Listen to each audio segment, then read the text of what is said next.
Assalamualaikum guys, I hope all of you are well. Welcome to my channel Zyni Study Instruments.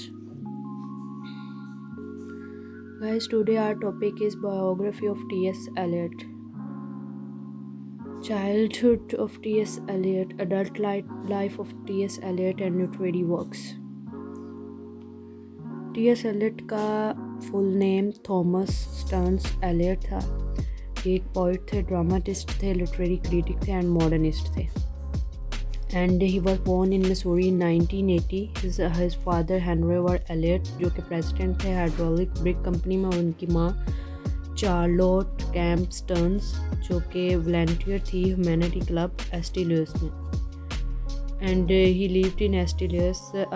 अपनी ज़िंदगी के पहले 18 साल इन्होंने एस्टी लुइस में गुजारे, वहाँ पर अपनी लाइफ स्पेंड की और फिर हार्वर्ड यूनिवर्सिटी को अटेंड किया। एंड 1910 में इन्होंने यूनाइटेड स्टेट को लेफ्ट कर दिया सॉर्बोन के लिए, और वहाँ पे जाके under graduate and master degree earn की। आप उसके बाद पेरिस में गए और वहाँ पे हार्वर्ड डॉक्टर की डिग्री फ़िलासफ़ी को अर्न किया। उसके बाद फिर 1940 में इंग्लैंड में सेटल हुए और इसी साल में इन्होंने शादी की। वहाँ पे जाके एज अ टीचर के तौर पर और एज अ बैंकर के तौर पर जॉब्स की, और फिर 1927 में ये एक ब्रिटिश सिटीज़न बन गए, और 1948 में इन्होंने नोबेल प्राइज़ रिसीव किया फॉर लिटरेचर, और 1965 में लंदन में इनकी डेथ हो गई।